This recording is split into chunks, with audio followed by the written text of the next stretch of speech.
But up next, Neil. Enjoy. No portion of this program may be reproduced without the express written permission of WQAM Beat Broadcast Group Incorporated. Whatever. The biggest names, Whatever the best talent. Whatever time Jicka says it was. And your home for Miami Dolphins football. That's like what Joe Bell said to Joel Feinberg. F.U. WQAM. You hear it? Miami. Fort Lauderdale. I don't know.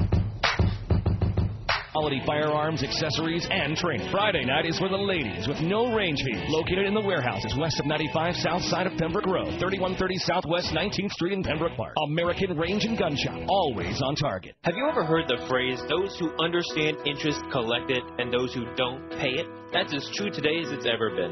You're being told that debts and interest rates are rising, but no one offers any real solution. So, if you're tired of paying interest to the banks, call Cronus Capital at 305-569-9969.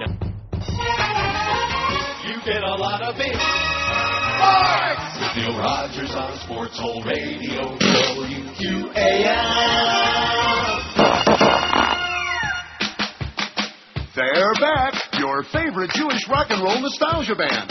It's Rosh Hashanah with their greatest hits album, Sock Hop at the Synagogue. Oh! My rabbi's back, he's gonna serve some special, baby. My rabbi's back. Yes, Rosh Hashanah has reformed to bring you 12 kosher cuts of hop and Hebrew hijinks. That goy isn't good for Jews. This album should be in every Orthodox Rockers collection. Rolling Stone gives it 5 stars of David. Who wrote the book of Job? Sock Hop at the Synagogue, new from Rosh Hashanah. Available at all record stores. We'll talk price when you get here. Don't pass over this album. The Hebrew. Boy, too bad we didn't have the tape rolling when P.D. Lenny was in there doing that profanity-laced sit-down comedy before the show. Should have said Don't let him in there again, please. He gets me so depressed. Anyway, it's a short show today. It's Wednesday, September number 12, and it's a short show because we got a Marlin game. Oh! I think this has got to be the last one, isn't it? One of these early deals? I don't know. That's too bad. That's sad. Oh, it's really sad. Not as sad as the Marlins, though. They won a game last night. Am I right, Chris? 13-8 or some that is embarrassing score like that? Well, hallelujah. The Marlins finally won a game. They're still mired deep in last place in their division, and they still suck. But nevertheless, and they're going across the street next season, to which we say, hallelujah again. By the way, you're illiterate, Joel. Joel Feinberg and Joe Bell have been emailing back and forth a bunch of childish juvenile crap about Joel's guest appearance on the phone on this show a couple of times, and it's embarrassing, especially when the general mangler, when a spoiled rich kid can't even spell infomercial and spells it with a T. Oh, my God. Jesus, what an idiot. But I guess, when you got a rich daddy, you don't have to be smart, right?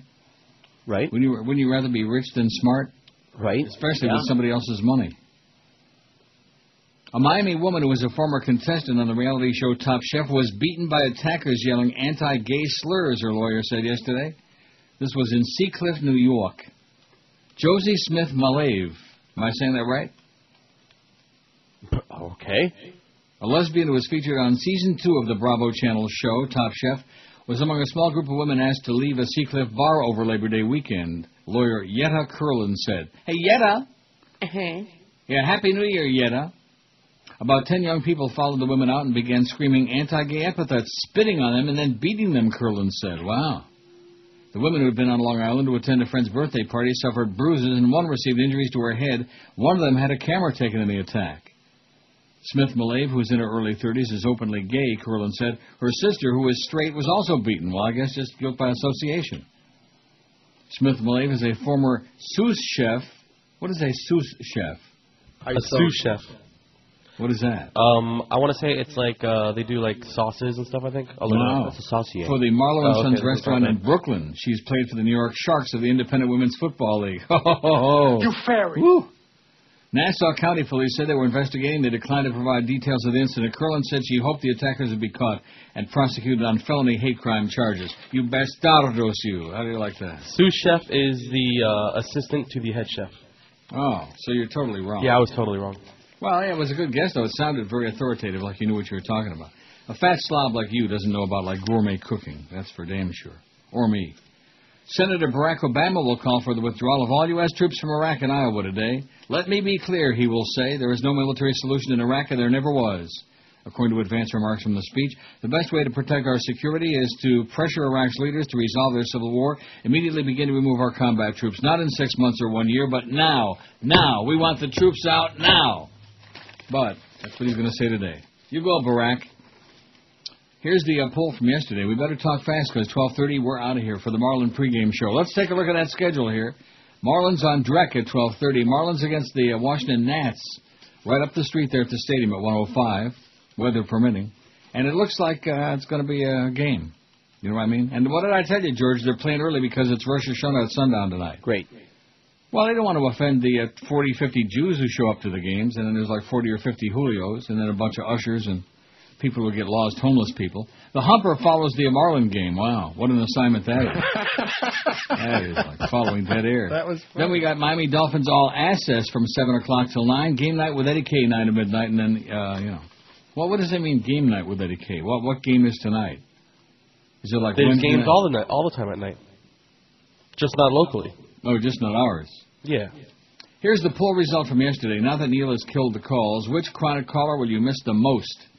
1,195 votes on this poll. I hate them all wins hands down your pantaloonies, baby. Not even close. 544, 44.5%. You're reading numbers again. You're mailing it in.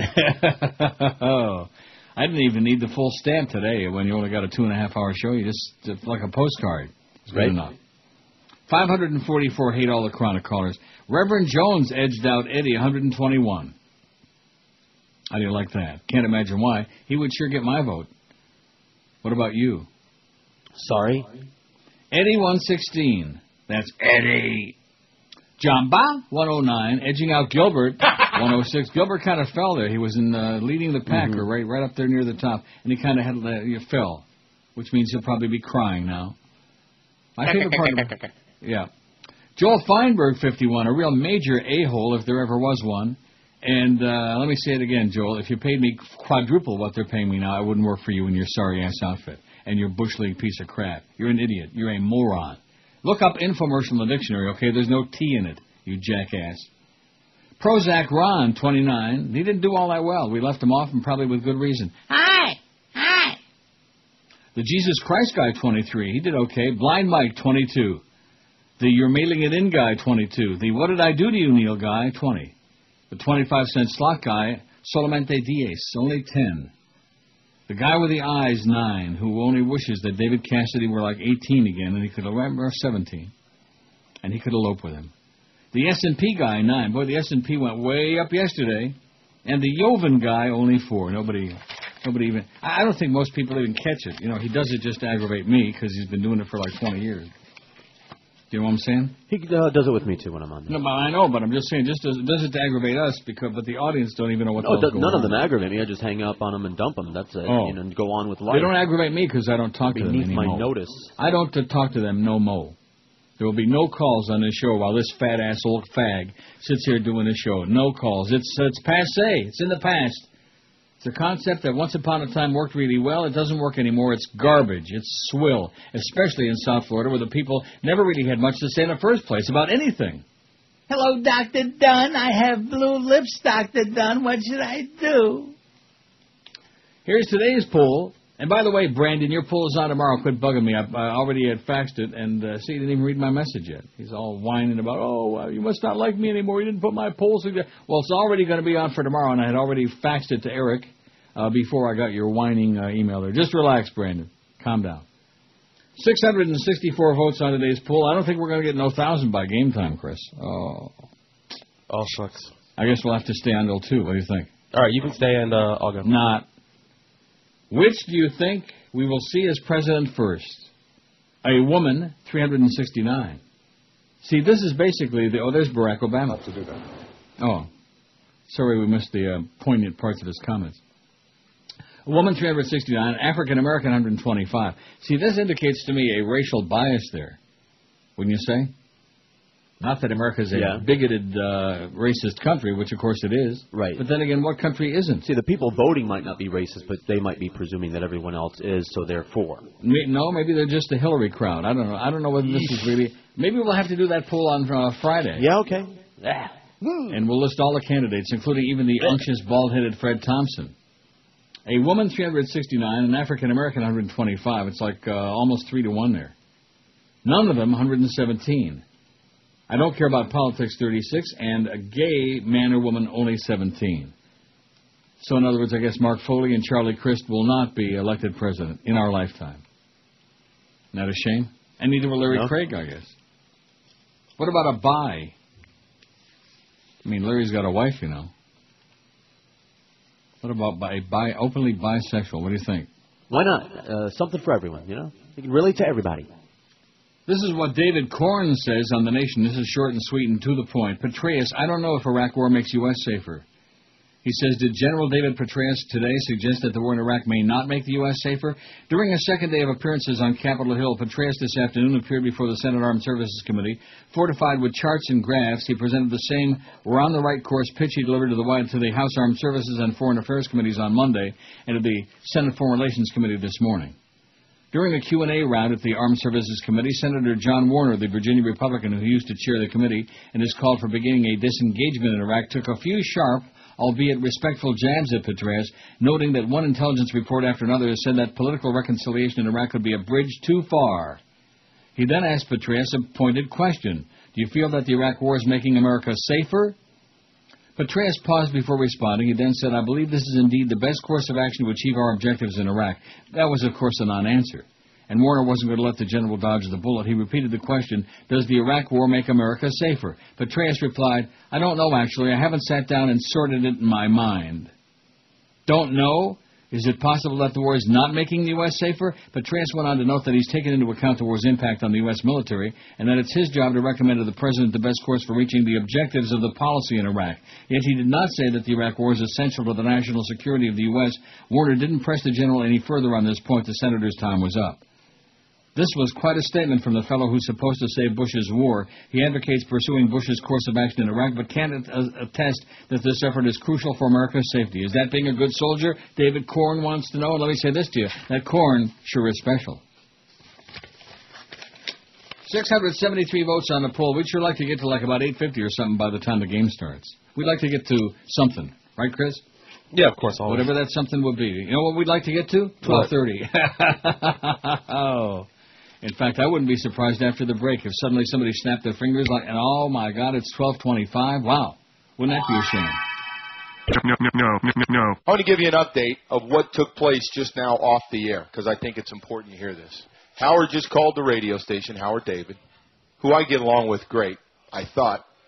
He called me and saying I was trying to stir it up. My point back to Howard is don't listen. Listen to 101.5. Let me see, what age group? 101.5 for Howard, maybe 102.7. Some easily listening love music so you could focus on your wife and your family and the grandkids instead of listening and always calling the radio station. He's becoming Howard the caller, like Howard from Boca. Howard from Boca. It's like, you know, it's okay. So anyway. He's listening, so just wanted to get the message out. And don't call my show, too, just for a record. Don't call off the air because I don't want to talk to you. And I don't want to hear you on the private line. Congratulations, you know the private line number. That's great. But don't call because you're not coming on this show. You've got your 3 hours, 5 to 8, Monday through Friday. You can talk all you want, but you're not coming on this show. And we'll leave it at that. All right? I got nothing against you. You seem like a decent person. And I know you've been taking a big hit on the radio station from everybody else, but it's over. Me and you, done. This is Larry Craig calling. You can reach me on my cell. Our inspector is now willing to come out. Larry Craig, Republicans want you to go away. I'm willing to fight. But your ego makes you try to stay. No one believes in Larry Craig. Stupidly, we've reshaped my state a little bit. Tried to have a man, then had to flee. We're tired of of all your hypocrisy. Oh, Larry Craig, give up your seat.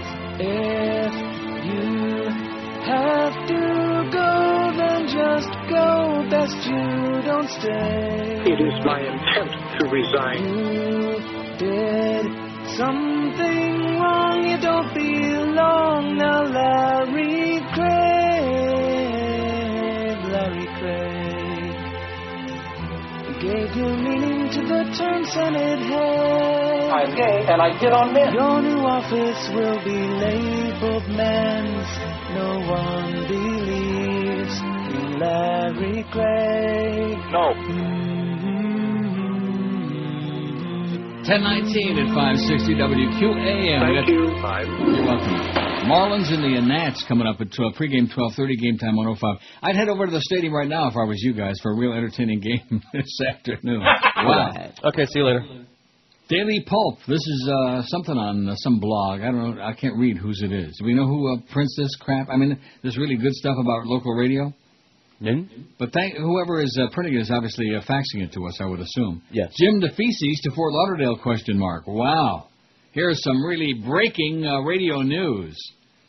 He says, I'm hearing rumors from good sources that journalist Jim DeFeces, the veteran Miami reporter, the 4,000-pound kid who's no longer doing his radio show on WINZ, is headed to WFTL 850. Oh, my gosh. Which is based in Broward County, a station that nobody listens to. They got the Man Cow on there, and they got Bill O'Reilly in there, and nobody listens to any of the crap they put on. They got, shares.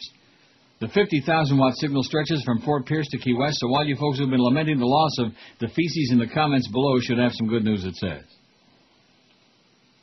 The big man should give the station some welcome balance from the usual right-wing crap spewed by the likes of Bill O'Reilly, Michael Savage, Laura Ingraham, Dr. Laura, and locals like Kelly Mitchell and Joyce Kaufman. Happy New Year, Joyce. Oy. And it says, more to come, working on getting confirmation and reporting the details. They've been lamenting the loss of Jim DeFeces, both of them. Can you believe that? I believe it.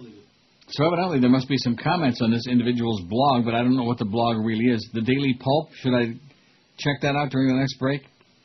If you wish. Because I can't wait to read all those comments, because, we're supposed to keep our thumb on the pulse of what's happening in South Florida radio. At the moment, we can't find one, but nevertheless, if we ever do find the pulse, we'll let you know how it's pumping. 702 votes on our award-winning poll today. What did I say we want to get in the next? Oh, we can do 850 easy. By 12:30, by that pregame show. How's the weather looking? Look out the window, guys. That's right, you don't have one. Ask Petey Lenny. He'll make up some crap. Don't ever let him come in there again, please. He's another beast, a.k.a. Robert Grieper. His role in the building is to run around from room to room and stir up crap and start trouble. Why they let him back in there, I have no idea. Am I right? Right. That's all he does, is stir up negativity and hostility. Oh, the sales meetings, they don't even talk about 10 to 2, and the Yahoo sales manager. This is another one of these guys. The market is full of them. Every market is full of them. Radio sales holes. They bounce from one station to another, on and on. I mean, I worked at a few stations, but generally speaking, several years at each one, But I'm talking about people every few months they're on another station because they just keep bouncing around like a rubber ball, like Bobby V would say. You're like a rubber ball, Petey Lenny. Go away. And stop coming in there and trying to kiss my tuchus. It looks like there's some rain down south, down yonder. There's some showers, a little bit of clutter there. I don't know about that ground clutter. There's like some scattered crap, but it's not near the stadium. So I think that if you ran outside right now, you'd think, oh, this is not so bad. They're going to play ball today at 12:30 or whenever. They're going to play good old country hardball. 7:10. Oh, look at that, 7:10. That used to be WGBS. This was, that was the scintillating 2 hours we had with Rick Shaw, and there wasn't any comment about it. I mean, it was like, 2 or 3, and that was it. Wouldn't you agree? Sure, why not? No, you know what I'm saying. It was unique. It was really good radio, I thought. I mean, I was part of it, so it's kind of like self-flagellating to say that, but I thought it was pretty good crap. Yeah. And it goes to show you, once upon a time, if we'd have done that, when we had an audience, it would have made an impact, but it doesn't anymore because we work for fat-ass Jolly Joe Bell, who's busy playing a grab-ass with Joel Feinberg. They're busy having a snit fight, a cat fight, back and forth by email. Well, your mama, and, you ought to get spell check, and you're illiterate, and, Todd directed this, whatever. couple of overgrown children fighting back and forth. And, of course, why they're involved with this show, I have no idea, because we don't do sports on this show. And like Joel said the other day on Monday, well, I can't use you anyway. You don't do a sports show. We're a sports station. We're a sports station. Well, we're delighted to hear that. A new poll shows Republican Rudy Giuliani and Democrat Hillary Clinton remain at the top of their presidential tickets in Florida and share this common fate. Their pasts could haunt them. We can only pray. The new Quinnipiac University poll shows that Swillery, a New York senator, holds a wide lead over her rivals. But Clinton, attacked for decades by the right, is viewed negatively by 43% of the voters, compared to only 50% who view her favorably. She is polarizing, is what this points out. And haven't I said that all along? Either you like her a lot or you hate her like poison. And guess what? On this show, we don't like her. Giuliani's lead isn't so big, or are his negative ratings. They're at 28%, the negative. But Giuliani's multiple divorces could be a turnoff. About 29% of the voters said they'd be less likely to vote for a candidate who's been divorced more than once. The number is even higher. 38% among the Republican base of white evangelicals, the Farbissen, who comprise 45% of the poll's GOP sample. By the way, Happy New Year tonight at sundown, all our Jewish friends, both of them. Still, divorce is not a killer for a candidate, said Peter Brown, assistant director of the Connecticut-based Quinnipiac University Polling Institute. At one time, a divorce was considered a major roadblock to the presidency, like poor Adlai Stevenson, but Ronald Reagan took care of that, Brown said in a written statement. Well, there ain't nobody else that's no Ronnie Reagan. Nobody else has got that much shoe polish. The numbers in Florida suggest the issue may be relevant to a large share of voters, he said, and raised the question of whether enough voters see multiple divorces as a major flaw in a potential president. Also, 39% of voters say they're more likely to vote for a church-going candidate, a number that rises to 64% for evangelicals. The biggest flaw in a candidate, lack of publicity, just like us here at QAM. That's what we suffer from. The poll of 1,141 Florida voters generally shows that the less voters know of a candidate, the less likely they are to vote for them. Now, where's the rundown here? This article just sucks. It's in the Herald, so it figures. Where's the rundown on the Democrats? It doesn't have it. Oh, I see. Obama trails Hillary by 29 points. It doesn't give the actual numbers, but she's 29 points ahead. Jesus, God Almighty. And Giuliani leads Fred Thompson 28-17 in Florida. Former Massachusetts Governor Mitt Romney is 11% in Florida. Oh, there you go. I guess if you like Donnie and Marie, you might like Mitt Romney, right? Is that a Mormon thing? Isn't that what it's all about? Well, I got a poll on religion. Wait till you hear this after the break. Going to make your head spin. You're going to want to do cartwheels in the hallway. You'll be screaming, puking out meals from months and years ago. Paul Smith's former attorney and BFF, Howard K. Stern. And I'm Larry Burkhead, the father of Anna's baby. In her new slanderous book, TV anchor Rita Cosby claims that Larry and I are gay lovers. That fat pig is going to get sued. I'm a manly man. Oh, yes, you are. Is that a new shirt? Don't you love it? I really think it sets off my eyes. It's to die for. Anyway, Rita Cosby, we will prove that we're not gay. Yeah, how are we going to do that? We will kiss, then everyone will see how disgusted we are. Oh, will we do it right here in front of everyone? Good point. Let's go in the men's room. It's very romantic in here, Larry. Hey, Howard, did you just tap my foot? It wasn't me. Sorry, it was an accident. When I'm in the stall, I just have a wide stance. Aren't you Senator Larry Craig? Yes, but I'm not gay. I don't do those kind of things. Neither do we. So what are you guys doing in here? We came in here to kiss. Yeah, but we're only kissing to prove we're not gay. What are you doing, Senator Craig? Checking the stall for undercover cops, reporters, or other Republicans. All clear. Okay, boys, pucker up. Blonde Ambition, the untold story behind Anna Nicole Smith's death by Rita Cosby. Coming soon to a men's room near you. 10:32 at 560 WQAM. And now, just as I was about to tell you that daily pulp thing is Bob Norman. Where do we know that name from, Bob Norman? That does ring a bell. Doesn't it ring a bell? Yeah. Yeah, he's written some other crap. But anyway, on his, I checked out his blog, and he's talking about, as the comments below indicate, a lot of people lamenting the loss of the feces on the radio. Well, I'm reading the comments, and like here's one. Don't worry, God going to clog up them arteries and kill the fatty once and for all. Here's another one. Says he got 0 ratings on a heritage station people have actually heard of, 940. What makes you think he'll do any better on a station that no one really knows exists? 940 was paying big money for no ratings, and worse, he had no sponsors. So are you going to tell me the owners of 850 are better operators? Get serious, it says. Wow. And here's another one. Says the feces was awful on 940. His sense of humor is moronic, hearkening back to elementary school. His view of women is also stuck at some elementary school level, probably due to his never having been married or in a relationship. And it goes on and on about he sucks. So I don't know what you're talking about, Bob Norman, but he's sure getting a lot of publicity, and we're delighted. We're giving him publicity by the pound, Jim DeFeces. And here's another release from the Herald by Joni Fleischman. Jim DeFeces, whose talk show on WINZ ended August 31, is moving to another South Florida radio station. He won't say where, but reportedly he'll be joining WFTL in early December, 850. His non-compete agreement with INZ owner Clear Channel requires him to sit out for 90 days. DeFeces, a WFOR Channel 4 commentator and former Herald columnist, says his one-year deal with WINZ expired on July 24th. My show was not canceled, he said. It expired. Just like he's going to do from all that. But this says he lost 63 pounds. Where's the... oh, I see. We'll get to it. The station asked for an extension through August 31. He says he agreed. As that deadline neared, WINZ offered another 2 months. DeFeces wanted long-term. They told me if I didn't like it, I could go out and try to find myself another station to work for, and he did. With the help of agent Andrew Corge, DeFeces cut a 2-year deal. Andy Corge, who's that? He was a sales guy over at IOD when we were there under Paxson. Wow. Sales manager. Agent Andy Corge. Maybe he'd like to be my agent. I sure could use one. That's what I've heard. Couldn't be any worse. WFTL is owned by James Crystal Radio Group. Former TV anchor and reporter Kelly Mitchell is a morning co-host. Wow. Holy cow, they're going to have the two. Holy cow. Sorry. The station also airs conservative syndicated host Dr. Laura Schlesinger, Bill O'Reilly, and Michael Savage. Says DeFeces, my views aren't going to change based on the station I'm on. WINZ is licensed to Miami. WFTL to West Palm Beach, says University of Miami broadcasting professor Dr. Mitchell Shapiro. A different reach, says Shapiro, adds that both stations can be heard in parts of the Tri-County. Yeah, different reach. As in WINZ's got some audience, and the other one's got no audience.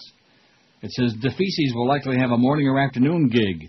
DeFeces, 45, who underwent emergency surgery in June to remove fluid from around his heart, is feeling fine. Since April, last time I weighed myself, I lost 63 pounds, he says. He orders portion-controlled meals from Chef Mario Vladimirsky's Diet at Your Doorstep in Coconut Creek, which advertised on the DeFeces show, and he exercises. I'm walking every night about 1.25 miles, he says, to the refrigerator and back to the living room, to the refrigerator, back, a lot of trips. So he lost 63 pounds, so he's down to what, 742? DeFeces planned for the downtime before his return to radio. I'm going to get a trainer, he says. All right. He's going to get a trainer. He's going to get potty trained. Which ought to cover a lot of territory, because he's full of crap. He says all the right things, though, Neil. Well, good. And nobody hears him. Another one of these wannabes, another make-believe broadcaster. Oh, there's the new poll there. Registered Republicans, Giuliani 29, Thompson 22, McCain 16, and Mitt Romney 12, solamente 12. And there's that bald-headed right-wing nut, Fred Thompson, wringing his hands, looking heavily wrinkled, by the way. Looks really bad. What's this other poll? Is Giuliani worried? I think Fred is a really, really good man. I think he's done a pretty good job of playing my part on Law and Order. Yeah, it's all a big joke, ain't it? It sure is when you look at who these people are. Let's see, among men, I don't get it. The way they're showing this poll, you could just puke. Over 50, they like Thompson, Fred Thompson. That's because he's an old fart. Conservatives like Fred Thompson, moderates like Giuliani. Who cares about them anyway? They're not going to win. Evangelicals, it says, got a check mark for Thompson. And Southerners, rednecks, like Fred Thompson. Rednecks, because he's a good old boy. 736 votes on our poll. Which do you think we'll see as president first? A woman, 407. None of them, 136. African-American, 131. None of them is past African-American. I don't care about politics, 42. And a gay man or woman, solamente 20. Only 20 think that some gay candidate will be elected. Now, is that closeted or out of the closet, or... You asking me? I don't know. You're asking Chris. I'm asking... It's a rhetorical question. I'm not asking anybody. I mean, what does that mean? I'll go ask rhetorical. See what he has to say. It's like, are we going to have a gay governor? I mean, we already do. Gay. Yeah. And then he came up with that phony beard. Why do people do that? That's what really frosts my ass, okay? If you want to stay in the closet, that's up to you. But don't keep coming up, oh, he's involved with some Palm Beach socialite bitch. Yeah, right, sure he is. Give me a break. Anyway, when I get to this story after this break, I see I'm teasing it now. And we only got till 12:30. We got the ball game today. Oh, we apologize for that. We love the Marlins when they play early in the day. Yeah, we do. Marlins and Washington Nats. Boy, now what was the attendance yesterday? I'll look it up during the break. Do you have any idea, Chris, whether they have about 40 people? I think it was about 55. No, seriously, what? I have no idea. How are they drawn for these horrible teams? I mean, not that they aren't one themselves. Like I said, the last two teams in attendance in the major leagues are the Tampa Bay Devil Rays and your Florida Marlins. And the last two I do believe, I could be wrong about that, but I think that's believe true. You're correct. And also the worst record in baseball, Tampa Bay and your Florida Marlins. And pretty soon, Joel Feinberg's Florida Marlins. Good luck to you. You'll need it. You idiot. You quisling. You fairy. Illiterate simpleton. One thing to have a lot of daddy's money, it's another thing to be illiterate. Infomercial spelled with a T. Oh my God, that's embarrassing. Oh, look at that motorcycle safety. They just show. Oh, that wasn't for real though. They just showed somebody getting hit and like splattering all over the street. Oh, let's see that again, over and over again in slow-mo and freeze frame. This article, most think founders wanted a Christian USA. And this, of course, on the day that we got Rosh Hashanah at sundown. This shows you what the religious people, how the stupidity, the ignorance that they spread. 11,078 tickets sold.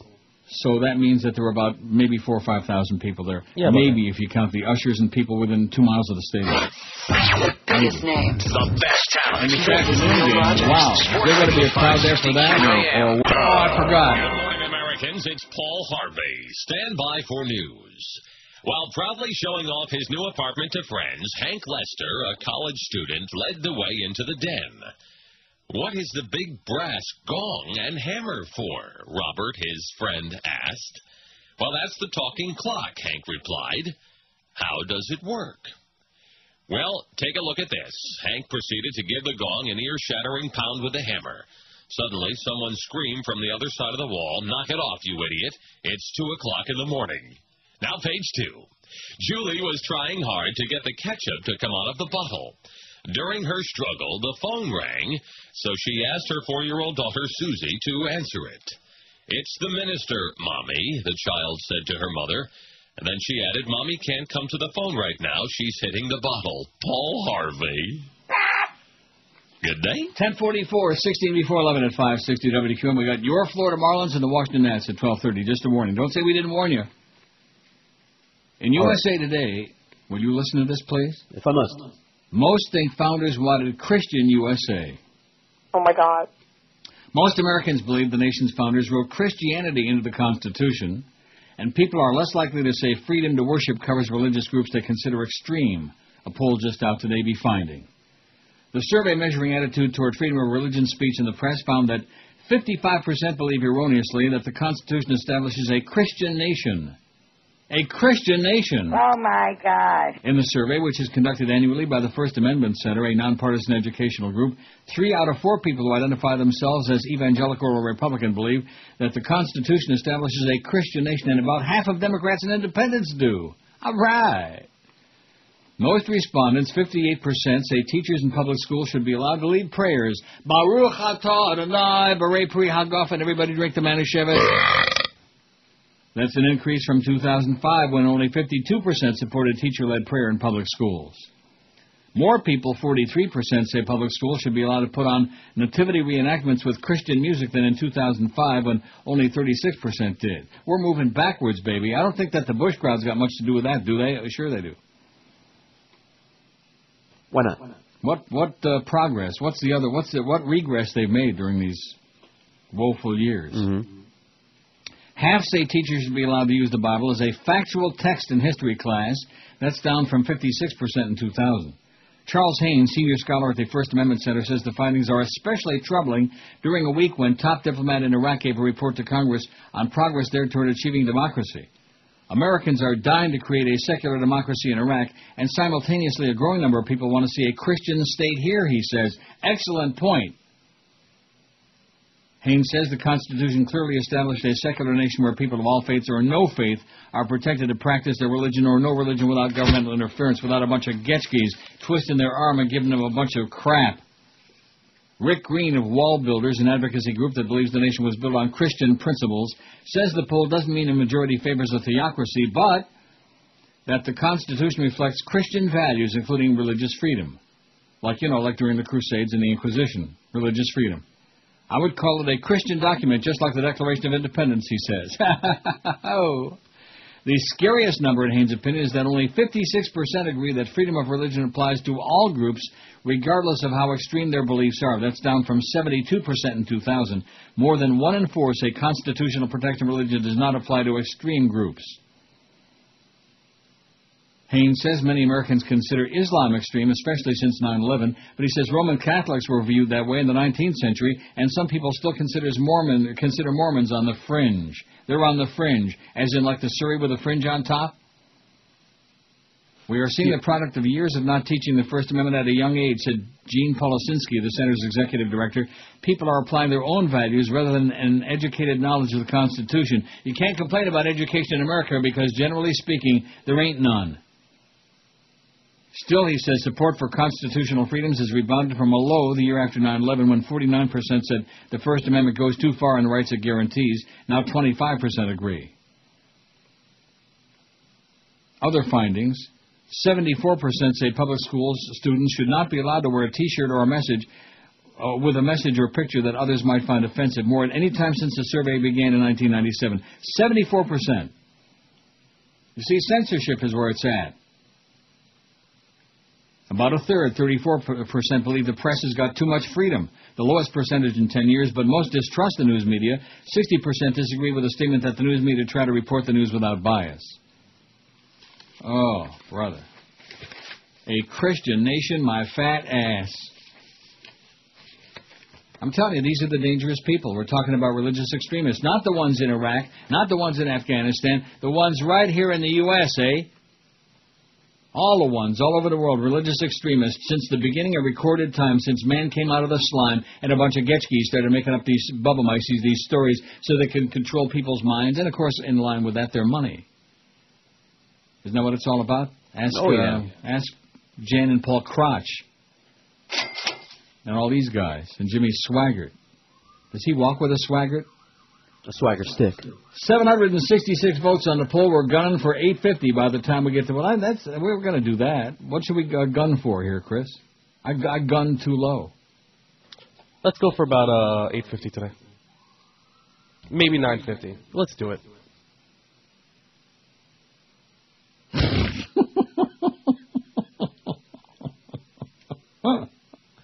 I think we can do 950 today. Is he sitting there with a straight face or what? Kinda. George. A straight face? It's kind of half gay. Like a bisexual face, I'd say. No, not really. Which do you think we will see as president first? We have 767 votes in this poll, and 772 now. They're coming in chunks because they know they got very little time. So many presidents in so little time. A woman, 429. I mean, by far. Why do you know they had Margaret Thatcher in Britain? She was a good fascist bitch. The only black presidents I can think of are in African countries. And, of course, that hasn't gone too well either. None of them 143. African-American, 134. So poor Barack Obama, if he could just do a little bleach job, before the election next year. I don't care about politics, 45. And a gay man or woman, only 21, baby. Not good. Only 21 out of 775. You're right. We might do 950. Well, wouldn't that be a feather in my cap, huh? Yes. I'm going to wear a cap just like I said the other day, like Robin Hood. A green beret.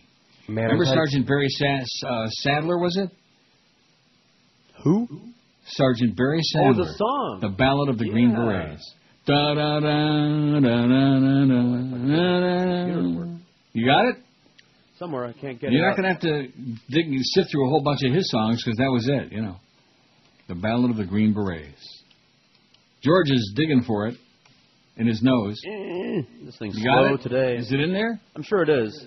No. In other words, you don't even have the menu yet. Right. What do we got on Thursday this week? That's tomorrow. Oh, we got the Blue Moon. That's right. Coming Blue back. Moon, Martha and food. I like them both. Do you? Oh, yeah. I like the Marlin games. Too bad we don't have a Marlin game tomorrow. They could bring the food in around noon. You could eat, and then 12:30, everybody would go bye-bye like that, after we sold all the certificates. What? I said, boy, this thing's slow, but I have Still not coming up there? Get Jim DeFeces in there. He ain't doing nothing these days. He's doing a lot of walking. To the refrigerator, back to the living room. Da-da-da. Coming at you. Oh. Here it is. I knew you could do it. Confidence was high. Fighting soldiers from the sky. Boy, could he build out an ounce of sound or what? Fearless men who jump and die. Men who mean just what they say. Yeah. The brave men of the Green Beret. Of the Green Beret. I like this version better, though. Silver like what? This version better, though. Then what? Brave young men. This version. Who shave their chests. Spray 3M to mount fake breasts. Trim their nests with burning pain so they can be queen for a day. All right. Okay, it's enough. Yeah, you're right. I agree with that. I vote for Chicken Neck any day of the week. I'm going to have to send him some money pretty soon, I guess, too. It just dawned on me. It's that time of the year, every quarter I have to... Well, good. Oh, I don't know. I don't know if I can find it anymore. Things are kind of expensive these days. What Crocker and Petraeus didn't say. The Bush administration's top two officials in Iraq answered questions from Congress for more than 6 hours on Monday, but their testimony may have been as important for what they didn't say as for what they did. A chart displayed by Army General David Petraeus that purported to show the decline in sectarian violence in Baghdad between December and August made no effort to show that the ethnic character of many of the neighborhoods had changed in that same period from majority Sunni Muslim or mixed to majority Shiite Muslim. Neither Petraeus nor U.S. Ambassador Ryan Betty Crocker talked about the fact that since the troop surge began, the pace by which Iraqis were abandoning their homes in search of safety had increased. They didn't mention that 86% of Iraqis who fled their homes said they'd been targeted because of their sect, according to the International Organization for Migration. There's that good old-time religion, and of course that's what all of this is about. And nobody wants to say that. It's not just a civil war, it's a religious civil war. It's the Sunnis and the Shiites and the Kurds in the way, baby. People for the non-American way. That's what's going on over there.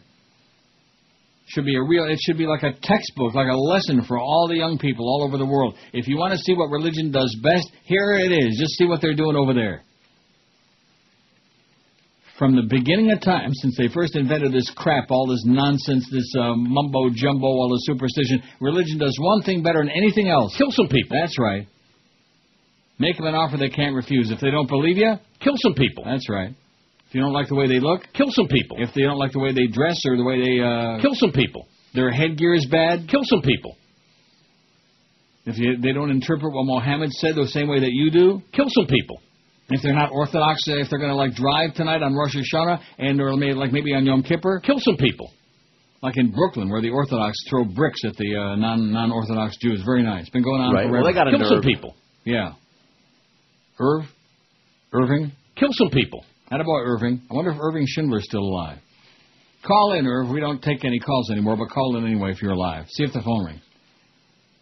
And Petraeus didn't highlight the fact that his chart showed that ethno-sectarian deaths in August, down from July, were still higher than they were in June, and did not explain why the greatest drop in such deaths, which peaked in December, occurred between January and February before the surge began.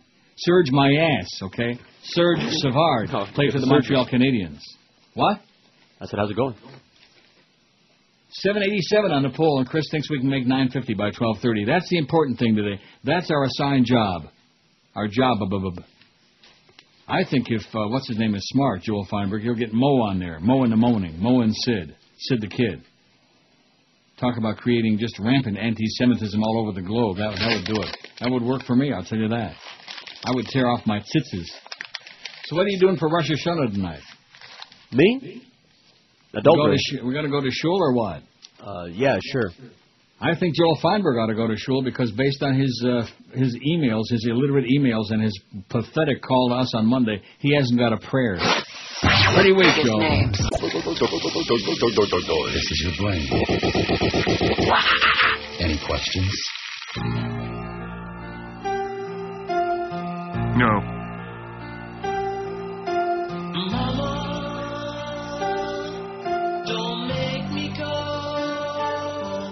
Wanna play out by the pool.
11:03 at 560 WQM. I bet you were waiting for like a little something there at the end, weren't you? I had played that already before, so I knew it was a stunt ending. Yeah. It's good though. Yeah, it is long. It's magnificent, and it is long. 800 votes on the poll, Chris. Are you thinking 950? I think you're delusional. Why did you just say 950? I'm thinking 900. Well, we got an hour and a half to try, an hour and 27 minutes before the pregame show. Marlins coming up at 12:30 this afternoon. That should be a real good audience builder for the station. But the good news is we're getting rid of that crap. We're dumping that crap. And then the Panthers, you won't hear them on this station no more. That's why Geldy's over across the street, the TV voice of the Panthers. The radio voice of the Panthers, Red Deer Randy Moeller, which we're pretty embarrassed. Even getting the words out, I kind of like gagged up and choked on it. Speaking of that, speaking of gagging up and choking on it, weeks after U.S. Senator David Vitter tried to discredit her allegations, a woman who used to work as a prostitute in New Orleans passed a lie detector test, averring that she had a sexual relationship with Vitter that lasted at least 4 months. This is according to the New Orleans Times-Picayune. Magazine publisher Larry Flint paid for the woman to take the polygraph test, and he plans to hold a news conference with her at his Beverly Hills office today to unveil the results and challenge the senator to submit a polygraph. The woman, Wendy Yao Ellis, claims that she had intercourse with Vitter in a French Quarter apartment at Dauphin and Dumaine Streets in 1999. Dauphin. Isn't that the name of the Florida football team, the Dolphins? Yeah. That's what the Humper always says, the Dolphins. Anyway, that's that was funny. In 1999, the year the Material Republican was elected to Congress, he didn't waste any time. Ellis, whose maiden name is Wendy Yao, said Monday that she took the polygraph test because Vitter tried to impugn her credibility at a news conference in July when he denied news reports about his involvement with prostitutas in New Orleans without being specific. I've been called a liar all of my life, Ellis said. This is one time you can't call me a liar. I've admitted my wrongs. I'm not proud of myself for my past, but my integrity, my self-respect mean more to me today than anything. Flint paid for Ellis to fly to California to take the polygraph, which is administered by Edward Gelb, a past president of the American Polygraph Association, who also gave lie detector tests to the parents of John Benet Ramsey. Wow. Flint also plans to pay Ellis for divulging details of her assignations with Vitter. Those will be published in the February or March issue of Hustler. While Johnson wouldn't say how much money Ellis could make off the deal, he said Hustler required the lie detector test to verify her story before moving forward with a contract. How do you like that? Yow. Right. That's probably what he said when they were doing it. Yow. 803 on the poll, man. We're creeping toward that 805 mark. 810. What's that all about? I think they're on the Chris bandwagon. That's what it is. Because you're so adamant about making 950. Exactly. See, it's just for fun. And, of course, in South Florida, there is so little fun to be had anyway. The fact that I make a big deal out of the pool every day, it's a little something there, Get all whipped up about. What else are you going to get excited about? Jim DeFeces is going to 850? And who is this Bob Norman anyway? What is his claim to fame besides he writes a bunch of swill for the Herald? Well, what's his deal? Who is he? No idea. He's sure all over the internet, so I'll tell you that. That's what I need to do. Forget about that blog. I'm not doing any more on that on our MySpace thing. I don't even know why I started that. What do I need to blog on there for when those people don't even communicate with me anyway? Especially now. They just abandon the ship. Like everybody else. Why should they be any different? Manishtana halayla hazeh, baby. Manishtana halayla hazeh. That's what they say in Tibet on Tisha B'Av. 810 vote on there. It's looking like they think Hillary's got a better shot, Now, would that be a reason to vote for her as opposed to Barack Obama? Of course, it won't make any difference because if Florida doesn't have any delegates at the Democratic convention, well, what difference is it going to make who you vote for in the primary, right? Right. Well, I mean, if that actually happens, it's going to be so typical Florida, man. Everything that's done in Florida. Not slow, not fast, just half-assed. That's the Florida effing way. Speaking of Florida politicians, Raul Martinez is back in the news. Remember when he and the Humper were having that big thing? He was going to beat the crap out of the Humper at Hialeah Park Racetrack. Remember that? Yes. And the Humper waddled out of there. That's one time Hank used he used a little bit of wisdom, man. He waddled the hell out of there, I believe. Florida's GOP chief ripped Hillary Clinton for attending a fundraiser Monday hosted by former Hialeah Mayor Raul Martinez, triggering a 4-letter tirade from the brash politician who beat back federal corruption charges nearly 2 decades ago, and who threatened to beat the crap out of the Humper less than 2 decades ago, right in the press box at Hialeah. Martinez was convicted but successfully appealed, and 2 subsequent trials ended in hung juries. Told about the snarky press release from Republican Party of Florida Chairman Jim Greer, Martinez called him a vulgar word for a female body part. Ooh. I would debate any effing Republican about my past, Martinez said in a telephone interview. We'll have a debate mano a mano if they want to take me on. I'm going to take them on. He said, mano a mano. This is a macho guy, Raul Martinez. He's always ready to take everybody on. Rah! He added, I'm a businessman. I'm a Democrat. Why shouldn't I raise money at my house? I will get on the horse and I will beat the Schmidt out of them, he said. Martinez, who stepped down as mayor in 2005, said he hasn't decided whether to challenge Republican U.S. Representative Lincoln Diaz-Balart in 2008, but if I do, I'll give anyone a run for their money, he said. And if he doesn't do that, at least he'll beat the crap out of him. A caustic press release from the GOP is par for the course whenever any Democratic candidate is in the state, and vice versa.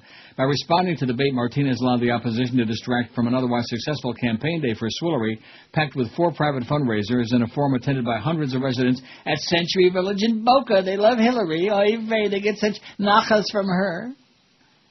They're quelling because Hillary was there at Cemetery Village. Now, if she was just smart enough, like General Wesley Clark there, would go to, the deli den and eat deli sandwiches with old Jews, man, then she'd be in big trouble. Remember that? That's how he thought he was going to get the votes in Florida, by going to the deli den. Right. And eating like a Reuben sandwich. The Clinton campaign declined to weigh in on the backbiting between Martinez and the GOP, which was trying to exploit the controversy over another Democratic fundraiser arrest last week on a long-standing... let me try it again. Over another Democratic fundraiser arrested last week on long-standing grand theft charges. See, there's no mistake in this story, but it's in the Herald, so I assumed there would be. And I was probably going to be right. Considering the controversy that's still swirling from the arrest of Norman Sue last week, it's surprising that a politician as calculating as Swillery would enlist another embattled fundraiser to help line her campaign coffers in Florida this afternoon, Greer, the state Republican chief, said in the press release. For Clinton, the Century Village clubhouse, jammed with diehard Democrats, was familiar territory compared to the first-of-its-kind Miami debate aired Sunday night on Spanish-language television. Instead of Latin American immigration, health care and Social Security dominated the discussion. How do you like that? Social Security is supposed to be there no matter what, said Swillery, decrying the Bush administration's efforts to privatize the system. You don't gamble with your safety net, she said, especially when the S&P is down.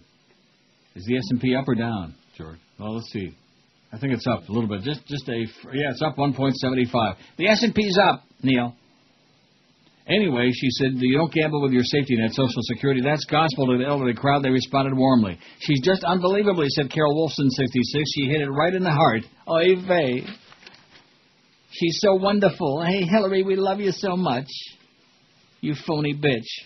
The event had the tinge of a farewell tour. Clinton and all of other major Democratic candidates have pledged not to campaign in Florida if the state doesn't heed national party rules that allow only 4 smaller states to hold primaries in January. Under a new law that seeks to elevate Florida's role in the nominating process, the presidential primary was bumped up to January 29. If the state party doesn't agree by September 30th to schedule a later vote, about 30, man, the candidate's pledge would go into effect. Fundraising is still allowed. All the major candidates have held events in South Florida that amount to rallies with an affordable ticket price. It would be a shame if they didn't come to Florida, said Glenda Kasdan, 71, who attended the Boca Forum. They need to be here so they can be seen and heard, and so we can cavil from the candidates. They're so wonderful.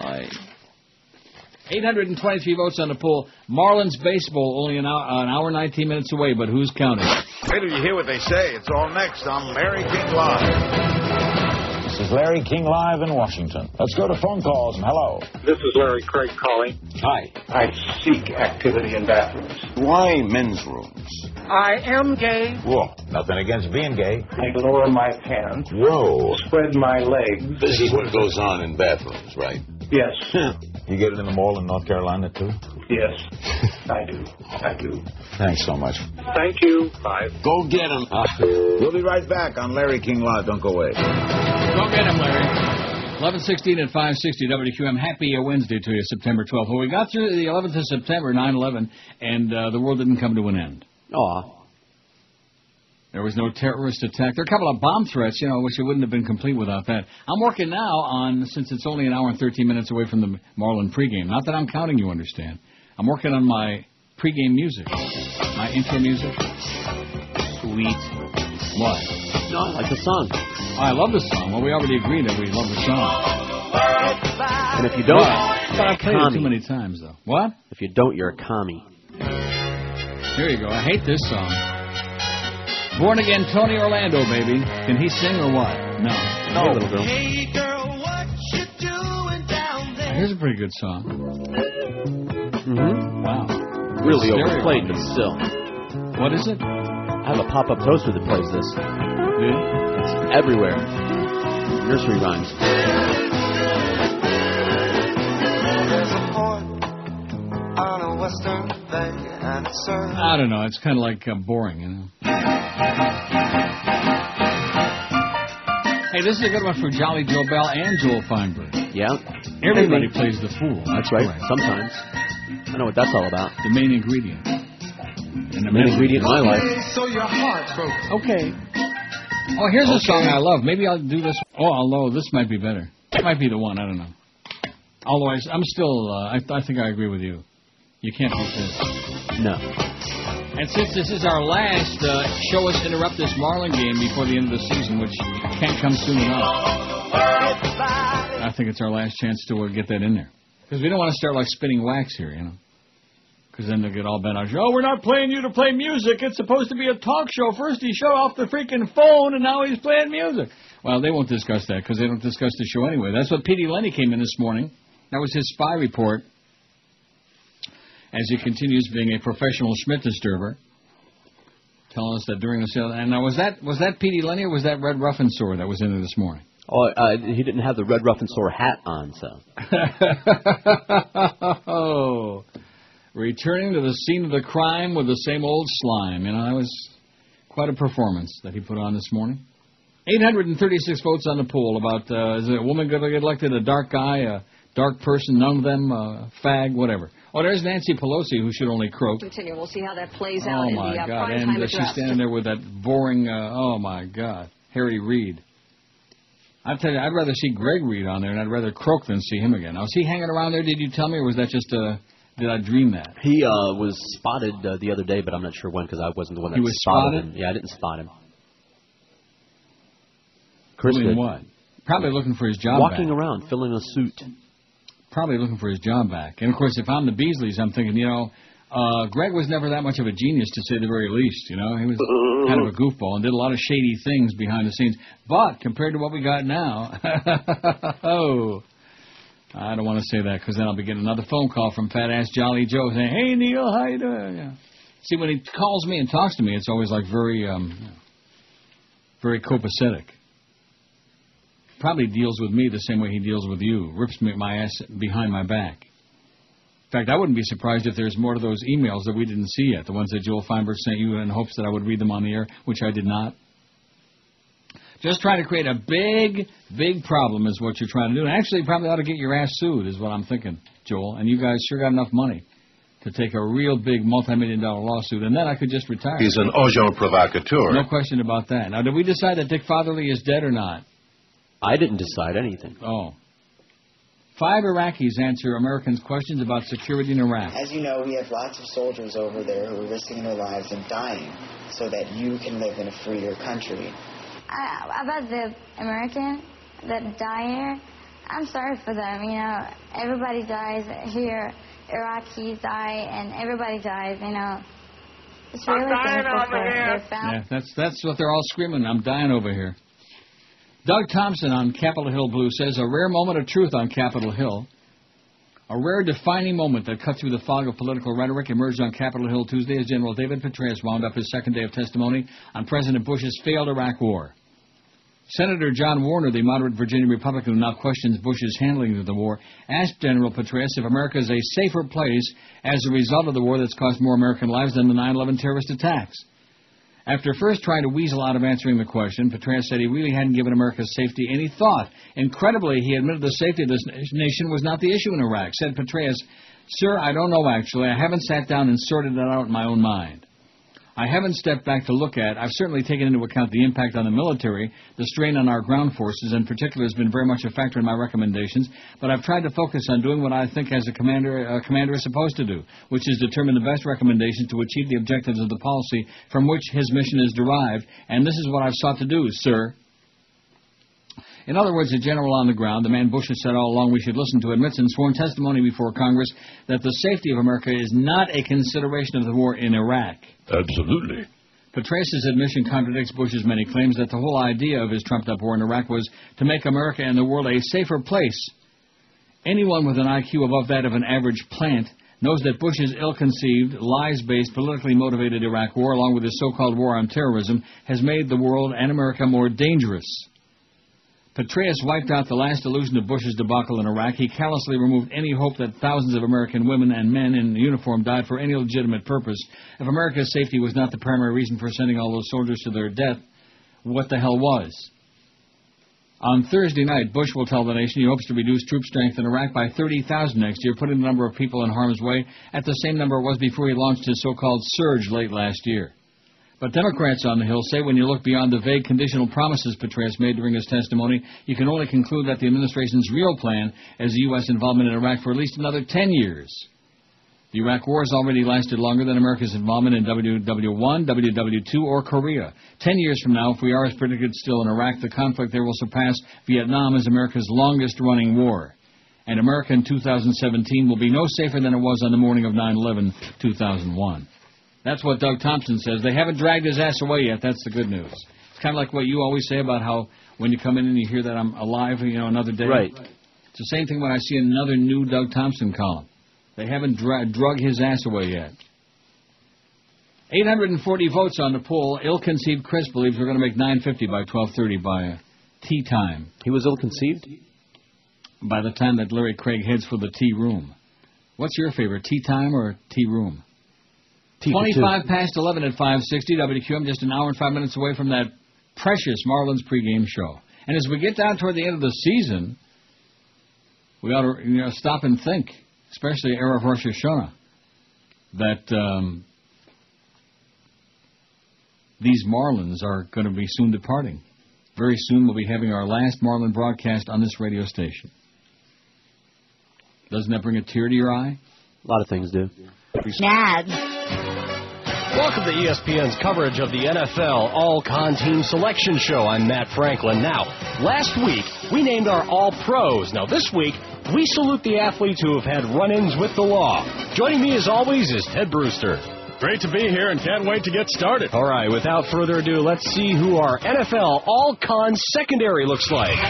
Well, you can't have an all-con secondary without Pac-Man Jones of the Tennessee Titans. When he's not assaulting opposing receivers' abilities to catch the ball, he's being arrested for disorderly conduct and assault of civilians. Well put. Joining Pac-Man in the secondary is Terrence Keel from the San Diego Chargers. Keel's strengths that landed him on our all-con team include pass defense, hard hits, and transporting and possession of a controlled substance. Moving on, we see that the Baltimore Ravens cornerback B.J. Sams has earned a spot on our NFL all-con secondary squad. Sams slams the door on slant patterns, but is off the field zigzagging in an automobile lands him on our roster. And speaking of zigzagging all over the road, Marcus Coleman from the Dallas Cowboys rounds out our all-con secondary. What can I say? Coleman puts the D in defense? No, DWI. Let's send it down to our field reporter Lewis, who's with Pac-Man Jones. So, Pac-Man. Ooh, it seems Pac-Man's really pumped up for his selection. Absolutely. We'll have more of ESPN's NFL All-Con Team Selection Show coming up next. 11:31 at 560 WQM, less than an hour away from Marlins baseball, baby. Wow, people are excited. They got their caps on now. They got their jerseys out. They're like, they're pounding the leather. 854 votes on the poll, which means we need a little under 100 to get to Chris's. That wouldn't be too bad, 950 by 12:30. Especially on a horseball poll like this one, really is bad. Don't you think? Okay. That'd be great. I mean, it would be better if we had candidates' names on there as opposed to this generic, like tiptoeing around the edges. But we'll do that one other day. The Santa Rosa Catholic Diocese has agreed to pay more than $5 million to settle a sex abuse lawsuit involving fugitive priest Xavier, or is that, you say Javier? Xavier Ochoa, lawyers from both sides said. It's Xavier with an X. Javier? Okay. Well, in Spanish they say Javier, even though it's an X, right? But they say it with a J. It's spelled with a J in Spanish. Generally. Are you telling me that this guy, not only is he a pervert, but you don't know how to spell his name? Well, there are different ways. The attorney said the diocese will pay 10 people $5 million out of church insurance funds and proceeds from the sale of orchard property adjacent to a Santa Rosa church. Bishop Daniel Walls will pay another $20,000 from his own pocket, said Adrian Moran, a lawyer for the diocese. That shows the length that he's willing to go to compensate the victims and resolve their claim, Moran said. The agreement was reached August 27th after mediation between the two sides. The suit filed last year alleged that Walsh and prior bishops were negligent in supervising Ochoa, failing to conduct a background check and allowing him unsupervised access to children.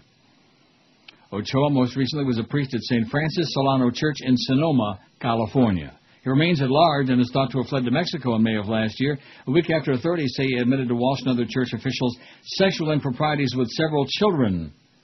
Over the past decade, the Santa Rosa Diocese has spent nearly $20 million settling a series of lawsuits alleging sexual abuse by its priests. Just a few more of these very, very extremely isolated incidents. Father Ochoa. Hey, Father! Nice collar, Father. Nice outfit. Nice dress. 8:59, which means we need... 8:69 means we need 90 votes, and we got 54 minutes. Now, according to Eric's little chart here, we need 1 vote a minute to get to a... what? No, that would be if we were on till 2 o'clock. See, the chart doesn't mean anything anymore, because that's assuming we're on till 2 o'clock. Right. To get to 1,000. So we knew we could do that, so let's prorate it. What do you say? You know what I mean? Sounds great. Yeah, we're prorating the poll. We got our 1,000. Oh! We got 860, but according to Eric, I mean, even asleep blindfolded, we could do that. Maureen Dowd says, Peaches tightens the girdle.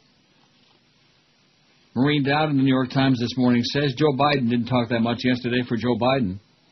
And he told General David Petraeus and Ambassador Ron Crocker that they shouldn't talk too much either, so that members of the Senate Foreign Relations Committee would have time to get in their questions. Even though the senators often didn't ask questions but simply gave little partisan lectures or told stories about themselves, or in the case of Barbara Boxer, had an aide hold a blow-up picture of herself with General Petraeus in Iraq. Nevertheless, Mr. Biden, the committee's chairman, took time at the end of yesterday's first hearing with the Surge twins to make the points a bit repetitively that there is no plan to get out of Iraq and that the Bush administration isn't leveling with Americans. John McCain was standing behind Mr. Biden, waiting to sit down for the next hearing, the Armed Services Committee, with the witnesses. First, the Republican presidential candidate smiled archly at having to cool his heels as the Democratic presidential candidate yacked, sniffing at the surge that Mr. McCain supports. Then Mr. McCain turned to his GOP colleague Susan Collins and flapped his fingers in the universal hand sign for yakking. Bop, bop, bop, bop, bop. It pretty much said it all. For months, everyone here has been waiting with great expectations to hear whether the surge is working, from the top commander and the top diplomat in Iraq. But the whole thing was sort of a fizzle. It's obvious that the surge is like those girdles the secretaries wear on the vintage advertising show Mad Men. It just pushes the fat around, giving a momentary illusion of flatness. But once Peaches Petraeus, as he was known growing up in Cornwall on Hudson, takes the girdle off, the center will not hold. Peaches Petraeus. Oh. And it was clear from their marathon testimony that the Iraqi politicians are useless, that we're going to have a huge number of troops in Iraq for a long time, that there's no post-surge strategy, that they're just playing for time, hoping that somehow, some way, things will look up in the desert maze of demons that General Petraeus referred to as home. The strategy is no more than a soap bubble of hope, just as W's invasion of Iraq was based on a fantasy about WMDs and an illusory view of Iraq. Even though it was 9/11, Osama was barely mentioned all day. Republican Senator John Warner, freer than ever now that he's announced his retirement, turned the screw on the two witnesses. Do you feel, he asked the general, that the surge is making America safer? Sir, I don't know, actually, Peaches replied. I haven't sat down and sorted it out in my own mind. The surge twins seemed competent, more realistic than some of their misbegotten predecessors, but just too late to do any good. They're like two veteran pilots trying to crash land the plane. Ambassador Crocker has expressed a darker, more rueful vision in background briefings with reporters, and he emanated a bit of Graham Greene yesterday. He noted that the Iraqis know that they're going to be there forever while we will not. Pulling troops out too soon, he fears, could push the Iraqis in the wrong direction. It would make them, I would fear, more focused on, building the walls, stocking the ammunition, and getting ready for a big, nasty street fight without us around. Asked by Senator McCain if he was confident that the Maliki government will get the job done, the ambassador said dryly, my level of confidence is under control. The star witnesses gave shell-game answers, tried to make the best of a hideous hand. It's a hand that's unlikely to improve, in my view, Hillary Clinton, one of 5 senators running for president on the 2 panels, told the Surge twins. I think that the reports that you provide to us really require the willing suspension of disbelief. Hillary's plan is to posture and criticize W's war all the way to the White House. But then President Clinton will be stuck with figuring out how to pull out the more than 100,000 troops still there, policing a lot of crazy sectarian street fighting. The Republicans seemed happy that the witness's calm presentation bolstered the president's case for continued war funding. In a speech tomorrow night, W will be able to accept the recommendations of the Surge twins, who are only recommending what he wants to hear anyhow. Republicans seemed oblivious to the fact that they may have scored points short-term while laying the groundwork for disaster long-term. W won't care because he's not running, but it'll be political suicide for Republicans entering the campaign with 130,000 troops still in Iraq. As Lindsey Graham joked to the witnesses about Congress, referring to the talk of dysfunctional Iraqi government, you could say we're dysfunctional and you wouldn't be wrong. That's what little redneck Lindsey Graham said, that drooling little yahoo. He's everything that's wrong with America. You look at him and that's what's wrong. You know what I'm saying? Yeah. Yahoo. Yahoo. Or as they say over on the West Coast, as they say in Lutz, Yahoo. Which is basically what's living over there on the West Coast. Boy, let's do some more shows at WSUN. Let's simulcast in Tampa again. Those were the days. Yahoo! They were just stalling to find that. As if you didn't notice. 860, let's see. Click it again. 872. They're coming in chunks now. They're trying to come to Chris's. See, they don't hate you as much as you think. I mean, they do hate you. I think there's only a couple of them that really hate me. What do you mean by that? Well, you know, the Chronics. Maybe we'll do a poll on that one day next week. I mean, it'll sure be better than that stupid poll about your nickname or whatever that was that George did a few days ago. That was pretty stupid, George. But it killed a day, you know. It was something. It wasn't good, but whoever said the poll question had to be good. The one today sucks, and we got 874 votes already. And they're coming in big, gigantic, smelly chunks. The biggest names. The best talent. This is Neil Rogers. Sports Radio 550 QAM. David's a bitch. Absolutely. Huh?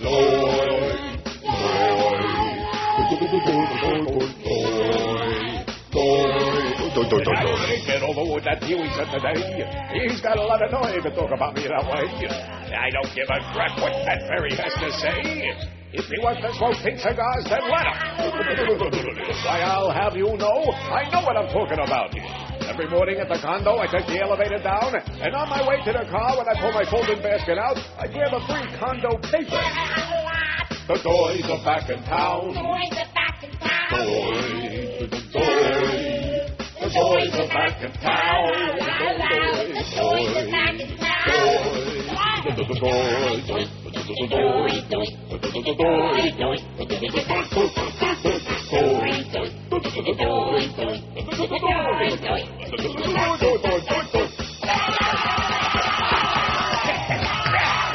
I said the toys are back in town. Why, you little... Ah, my God, of all you sport old fools.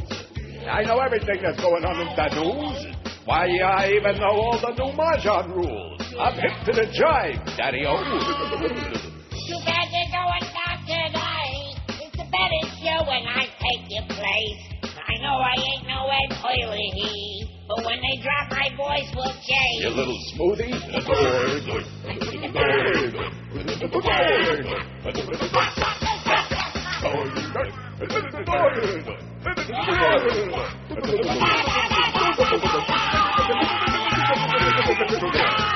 Those were the days, baby, but you can't live in the past. We're doing the best with what we got now, like Ranieri would say. You know, hold on to what you all got before Jolly Joe Bell comes and takes it away. 11:45, 15 till noon at QAM. According to Fox News, the U.S. has crafted an Iran bombing plan. Maybe they were listening when McCain was doing that thing. Bomb, bomb, bomb, bomb, bomb. Remember that? Cute. Yeah. And the best part was when Brian Wilson was in the audience and he asked Brian... You like it? And Brian was going like, God only knows. I still can't get over that show. It was just terrifying. A recent decision by German officials to withhold support for any new sanctions against Iran has pushed a broad spectrum of officials in Washington to develop potential scenarios for a military attack on the Islamic regime, Fox News confirmed today. The article continues, Germany, a pivotal player among 3 European nations to rein in Iran's nuclear program over the last 2.5 years through a mixture of diplomacy and sanctions supported by the U.S., notified its allies last week that the government of Chancellor Angela Merkel refuses to support the imposition of any further sanctions against Iran that could be imposed by the UN Security Council. Consequently, according to a well-placed Bush administration source, everyone in town is now participating in a broad discussion about the cost and benefits of military action against Iran, with the likely time frame for any such course of action being over the next 8 to 10 months, after the presidential primaries have probably been decided, but well before the November 2008 elections. The discussions are now focused on two basic options, less invasive scenarios, under which the U.S. might blockade Iranian imports of gasoline or exports of oil, actions generally thought to extract too high a cost on the Iranian people, but not enough on the regime in Tehran, and full-scale aerial bombardment. On the latter course, active consideration is being given as to how long it would take to degrade Iranian air defenses before American air superiority could be established and U.S. fighter jets could then begin a systematic attack on Iran's known nuclear targets. Bomb, bomb, bomb, bomb, bomb. These are crazy people, and the craziness goes on. And people are worried about Khazari. You know, and of course tonight's Rosh Hashanah, baby. That's why I think we're talking like a skeleton crowd today, don't you think? Yeah, that must be it. The crystal meth crowd. They look like a skeleton. 887 vote. I mean, who wants to look like that? You know, I mean, I'd rather be slim, but not that slim. Not like Not Ichabod Crane on a bad popped. day. Not like Karen Carpenter. 888 on the poll, man. I think Chris has got his finger deep in it. Or something. You need 62 more votes in 30 and 13, 43. That's a piece of cake. And you thought I was crazy. That's a piece of angel food cake. Well, that's because I got you down from that original 4,000 you said. Yeah, well, you know. We can do 950. And I'm going to tell you something. On a day when we got a Marlin game, because usually when I announce at the beginning of the show, and I haven't learned because I'm an old fool, but when I say we got a Marlin game coming at 12:30 or whenever, that's the kiss of death because everybody runs away. Oh, no! Like the radio's got bubonic plague, you know? And to be very honest with you, that would explain a lot of things that have gone on in this business over the last several years, wouldn't it, if the radio had bubonic plague? Yeah. It's got a disease, all right, okay? And these articles that keep popping up here by clowns like Bob Norman, there is more ink spent in South Florida on people that nobody ever heard of, that nobody ever is going to listen to, on stations that nobody knows where to find on the dial. It's just amazing to me. If I held a gun to your head right now, tell me the station that Steve Kane is on in the morning, Mr. Ego. Really? Are you kidding Give me me? the call letters. Forget about where it is on the Why dial. do you bring people up that are beneath my notice? But that's what I'm saying. And, of course, 850, and like Norma Kent said, at Steve Lappa's station, everything Steve Lappa touches turns to crap. He's got the Midas touch in reverse. Instead of turning to gold, everything Steve touches turns to crap. That's why he put Mancow on. He got no audience. He put O'Reilly on. He's got no audience. He's going to put the DeFeces on there. He'll have less than no audience because it's a pile of crap. And then nobody's going to listen to it. Oh, they got this big signal and they cover from four. They could cover the entire globe and there still ain't going to be nobody listening to that crap. And they keep writing this garbage and writing in Joni Fleischman and Bob Norman and this one and that one and oh my God, it's just the same old Chazarai, man. Just nonsense. 893, you need 37 votes and you got 41 minutes. Oh, you're in. Oh, no, I'm sorry, you need 50 in this. 57, excuse me. 57 in 41 minutes. Now you can do that, can't you? Yeah, of course. You can mobilize your forces out there. 35% of Broward residents don't speak English at home, census says. Don't you think they ought to be like bitch slapped? Speak it Inglés, speak it Inglés, come on. Free country, bigot. You can speak whatever the hell you want. Yeah, I'm going to send your ass to Montreal, baby. You'll love it there. Not. I'll do just fine, I'm sure. I heard some of the horror stories from my friends and the traveling Mexican troubadours and their visit to Mexico. I mean, to Montreal. Their visit to Montreal. Well, same thing. Nobody speaks English there. If you don't speak French in Montreal, they don't want to look at you. You go into the store. You could have $1,000 bills pasted all over your body, and if you don't speak French, they still don't want to do anything. They want nothing to do with you. They don't want your money. They don't want your business. They don't want anything to do with you unless parlez-vous français. And when I walk into one of those stores and they give me that attitude, I hold up my middle finger and I say, Jean-Ponzi? And they look at me like, huh? $8.99, baby. You're going to do it. Confidence is fairly mediocre in Chris today. You're going to get your $9.50. And then, can you imagine the kind of email exchanges that will go on between Joel Feinberg and Joe Bell? Neither one of them understands this show, by the way. Neither one of them. And, of course, that's because it's not a sports show. Right. It's a radio show. English-only speakers may feel their numbers shrinking in South Florida, according to new census figures showing the area's growing linguistic diversity. Oh, what a way to put it. This is by Tal Abadi in the Sun-Sentinel. I wonder what language Tal speaks, whoever he or she may be. Doesn't sound like data. Spanish. What? With a name like that? Is that a Spanish name? I don't think so. No, I didn't say it was. Abbady. Sounds like a terrorist to me. Yeah. Census data showing annual changes in key social, economic, and housing characteristics indicate a sharp increase in the number of people who speak a language other than English. And we're talking about, among Broward County's roughly 1.7 million residents, 35% over age 5 speak a language other than English, compared to 26% statewide. Of those, just 21% said they spoke English very well. In 2000, 29% of the county residents over age 5 spoke a language other than English at home, compared with 23% statewide. The increase follows a national surge in the country's linguistic diversity. About 8 million more people spoke a foreign language at home in 2006 than they did in 2000, roughly 20% of the nation in 2006 and 18% in 2000. The rise in foreign language speakers has compelled more people to pick up another language, according to Edith Oliva, 50, a translator who teaches Spanish to business owners, executives, other professionals. I wonder if she's kid to Tony Oliva. Economically, it's absolutely vital, she be saying. More and more adult students are coming to me because they need Spanish for their work, said Oliva, who moved to Florida from her native Argentina in '92. I also tell immigrants I work with that they have to get out of their communities and learn English and the ways of the U.S., she be saying. Now, in Brazil, for example, they don't speak Spanish. They speak Portuguese, am I correct? Yes. And how much difference is there between Portuguese and Espanol? It's like Italian and Spanish. There are a lot of similarities. You can muddle your way through if you must. Yeah, but Italian and Spanish are muy diferente. Very different. Portuguese and Spanish are a little closer. I would think. I would hope.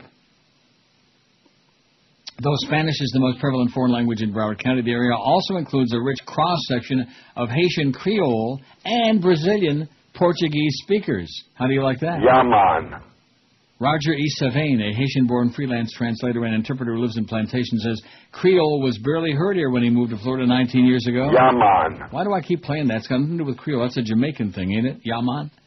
It's a good machine, man. It's a good machine. That's a Jamaican thing. Right. That's that whole condescending Jamaican thing. There was a stigma attached to it among Haitians, Savain said. If you didn't speak French, the language of the upper class in Haiti, you were stupid. You were nobody. Kind of like going to Montreal. In the past few years, he has seen a flowering of Creole in South Florida, just as Creole is being embraced in literary and academic circles in Haiti. Savain said, I guess that's Savain, said local cities have been slow to tap into the contributions of South Florida's multiple languages and cultures, citing the difficulty of some Caribbean festivals have finding a venue.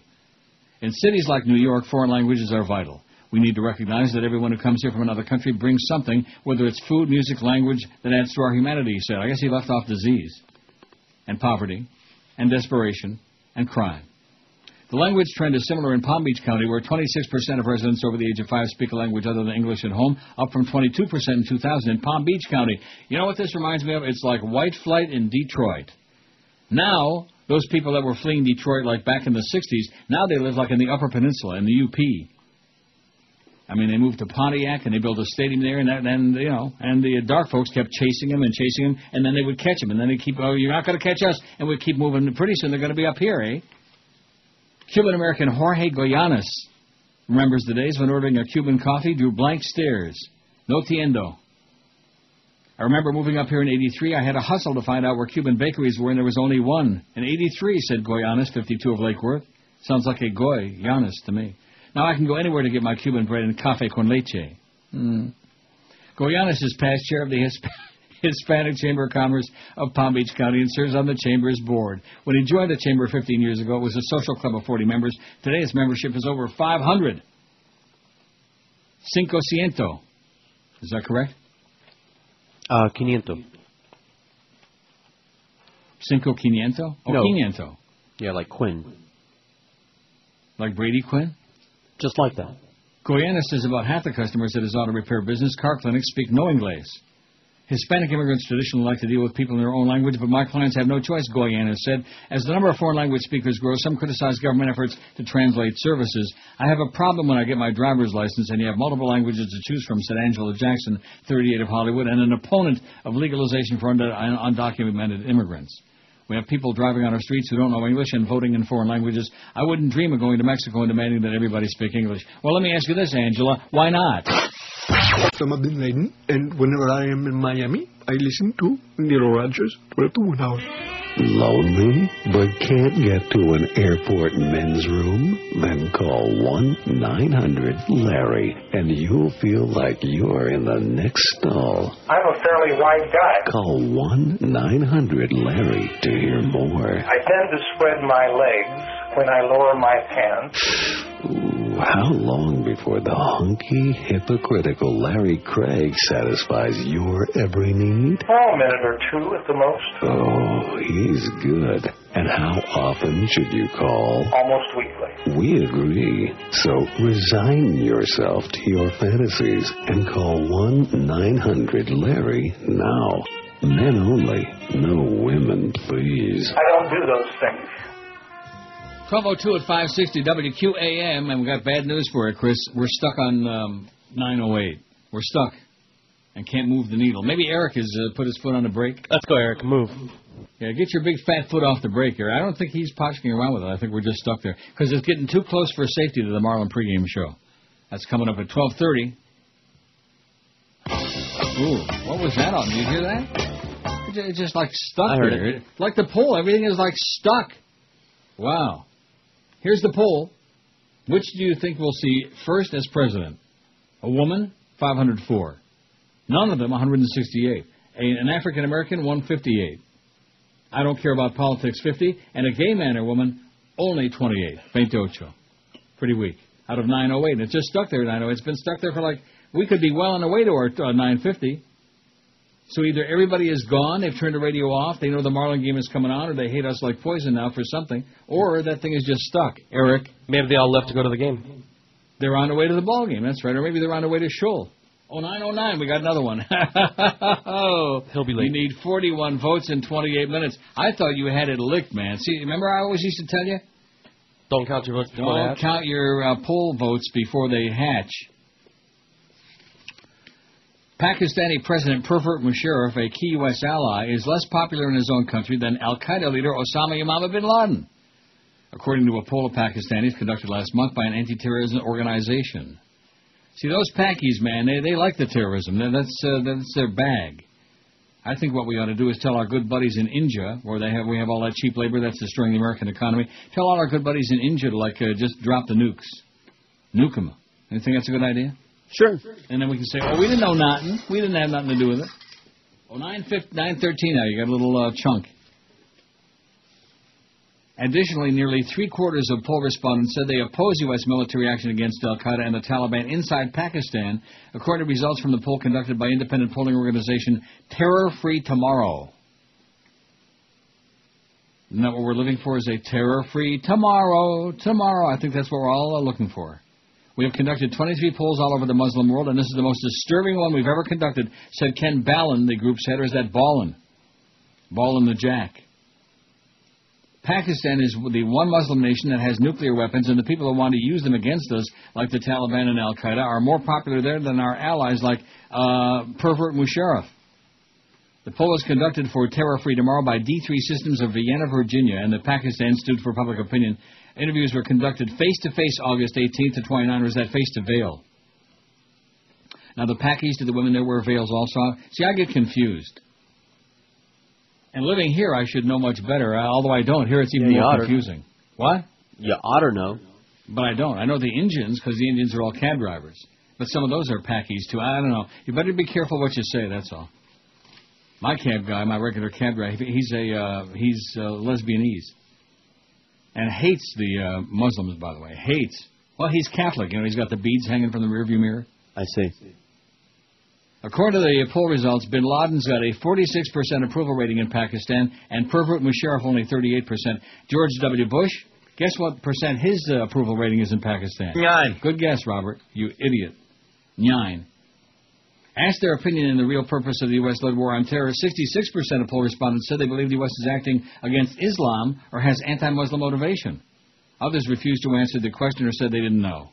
We failed in winning the hearts and minds in Pakistan, Ballin told CNN. In fact, only 4% said we had a good motivation in the war on terrorism.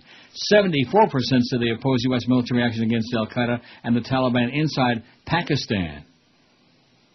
After American relief efforts following the October 2005 earthquake in Pakistan's Kashmir region, 46% of Pakistanis had a positive opinion of the U.S. according to the poll, but as of last month, only 19% had a favorable opinion. And, of course, our president is doing wonders all over the world and making sure that everybody hates America and Americans like poison.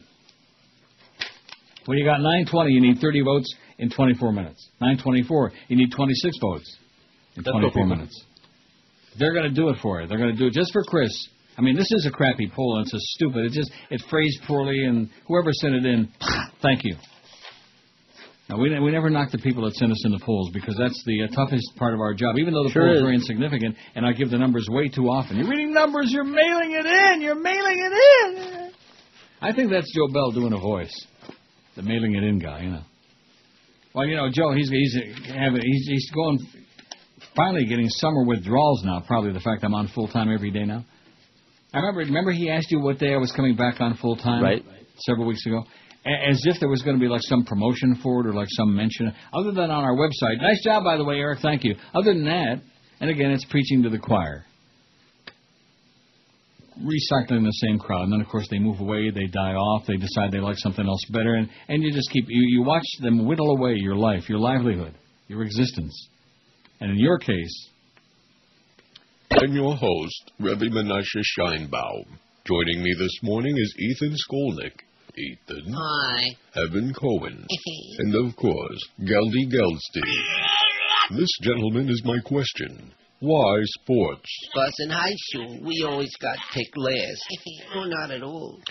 So, what would you gentlemen like to do? I know. Let's have a mystery caller. That's a wonderful idea. Okay, I'll get on this phone over here. Oh, look. We have a mystery caller on the line. Hello? Who is this? I'm the mystery caller. Let us now take a call to guess who you are. Kennedy Estates. Do you play for the Miami Hurricanes? No. Inside the building. Hello. Oh, hey there, Geldy. You're not supposed to know it's me, Joe. This bit's funnier than the square table. I don't want to do this anymore. No, that was not entertaining at all. Boy. Top 13 at 560 WQAM, 17 minutes away from that pregame show to Marlins and the Nats. 9:42, boy, you got it made in the shade. You're in like Flynn. No problem at all. No sweat. Didn't I tell you? I was a little bit nervous when we got stuck on 9:08. It wasn't so great. In fact, you know something? If you wouldn't have shot so low, if we would have said we're going to do the 1,000 by game time, by the pregame show, I think we might have done it. We'll never know now, will we? Let's turn the clock back and start over again. Or not. That's okay. You sure? What do you think, George? Did he pass out or what? I'm right here. Oh, okay. Oh, went to get some gum. You went to get some gum? Chewing gum. I might be doing some kissing later, so I wanted to get some gum. Well, he is going to hang out with Boca. That's right. Oh, I see. You're going to go in to see Chicken Head. Well, give him a big kiss for me, okay? I sure will, a big wet one. And tell him I'm thinking about maybe sending him some more money come the end of the month. He'll be excited. That'll get him in the mood. Yeah. Well, I said I'm thinking about it, like Larry Craig, you know. My intent is to do it. But then again, you know, times are really tough these days. There's a lot of expense in life. Still stuck on 942. They're going to make it not so easy for you, Chris. I don't know what goes on with that thing. How is it that they come in chunks like that? Have you ever figured that out? No. No. Kim Sengupta writes in the Independent UK, I don't know if I have time for this, but I'll do my best. By the time General Petraeus had finished speaking yesterday, the slaughter in Iraq for the previous 24 hours could be tallied. It was not an exceptionally violent day by the standards of Iraq. 7 U.S. soldiers lay dead and 11 injured in the capital. Other instances of sectarian violence included a suicide bomb which had killed 10 and wounded scores near Mosul, while 10 bodies were found in Baghdad. 3 policemen were killed in clashes in Mosul, and a car bomb outside a hospital in the capital had exploded, killing 2 and wounding 6. In Baghdad, on the surface, the overt violence appears to have diminished. There are fewer loud explosions, but the city is now being partitioned by sectarian hatred and fear by concrete walls and barbed wire. Claims that the U.S. military strategy is paving the way for a stable society bear little resemblance to the reality on the ground. The U.S. is accused of manipulating figures relating to violence to fit their case, ignoring evidence which shows that the influx of 30,000 troops has done little to end the continuing bloodshed. The death of Omar al-Husseini in the Huria district of Baghdad is one of many which doesn't even figure in the American reckoning. His killers, masked and carrying guns, dragged him away as his mother wept and his father pleaded for mercy. That was the last time they saw their son alive. 3 weeks later, they heard that he had been killed. Omar was 20. His killers were Shia. He was Sunni, victim of a spree of murders, which has ethnically cleansed neighborhoods throughout the city. But both the U.S. military and the Iraqi police have told his parents that as far as they're concerned, the abduction and the killings were purely criminal acts. This means statistically that his death isn't even included by the U.S. in the calculations for sectarian killings produced yesterday. The causes behind the daily death toll, if addressed at all, draw conflicting accounts. Mourners carried the coffin of a young mother along the streets of Sadr City yesterday. She had been killed, said the locals, along with her 2 daughters, when U.S. and Iraqi government forces had stormed 4 homes. The U.S. military confirmed they had exchanged small arms fire during the operation, but insisted they had no reports of civilian casualties.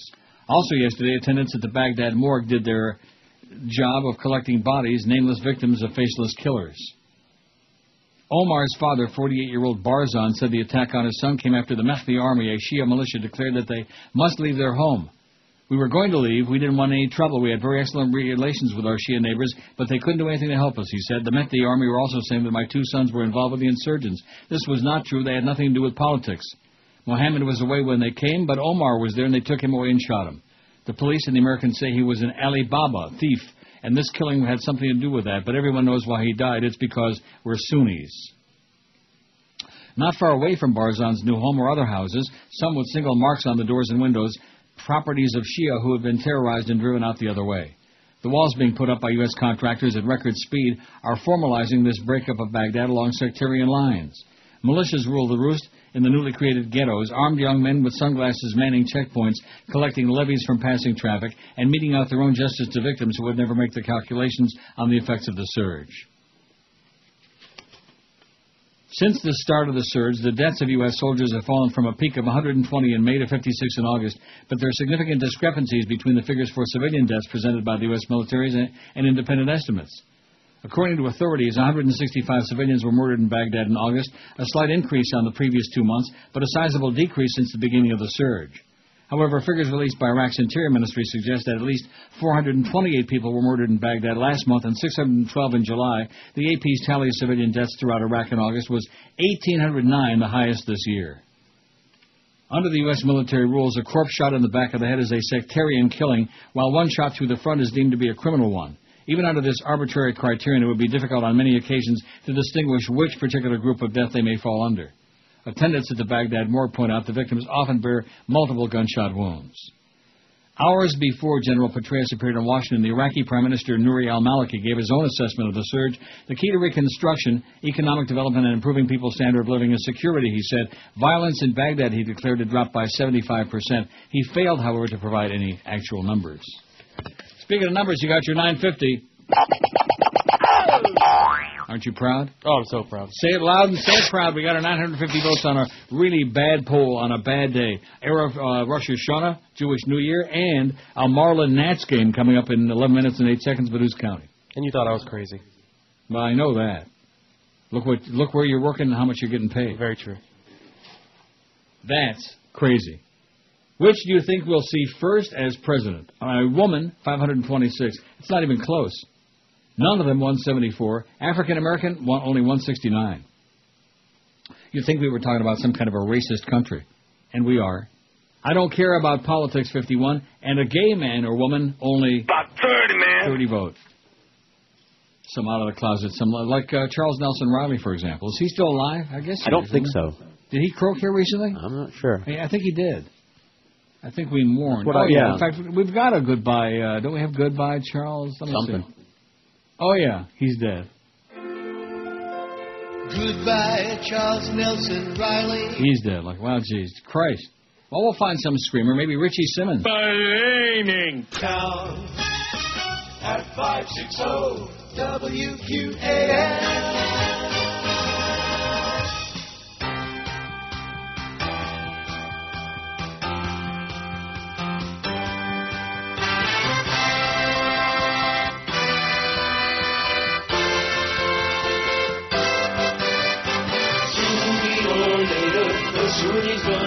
you.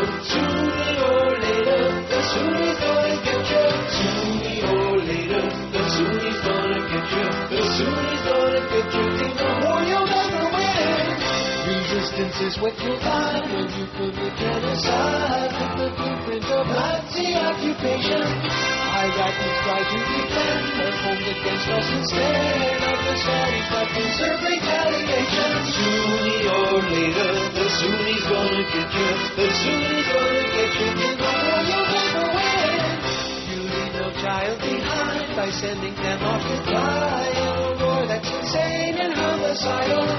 When something of genocide is that the people you find with nothing to lose get suicidal. Jesus Pushka, Jesus Pushka, Jesus Pushka, Jesus Pushka. Sunni or later, the Sunni's gonna get you. The Sunni's gonna get you. In the war you'll never win. War you'll never win. We're killing thousands a day. Why does you go away? The baby for tables from insurgent. Those proprietors despise. Watch your way you in high. Finding boxes of American detergent. Sunni or later, the Sunni's gonna get you. Sunni or later, the Sunni's gonna get you. Sunni or later, the Sunni's gonna get you. Sunni or later, the Sunni's gonna get you.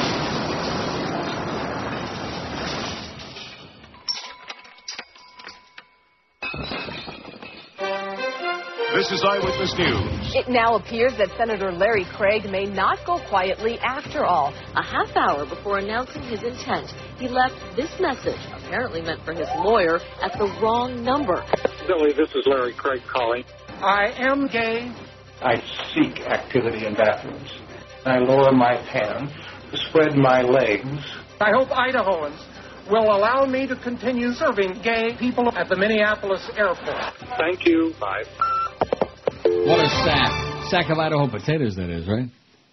I mean, when you think of Idaho, do you think of anything else beside that? I do, yeah. And what is that? Beautiful mountains, rivers, lakes, streams, women, skiing, because that's the Panhandle area there, not the Well, Spud Farm. excuse me. Yeah, you're excused. Okay, we got the Marlins pregame show. Marlins and the Nats coming up next. The Humper follows the ballgame. Hey, stupid!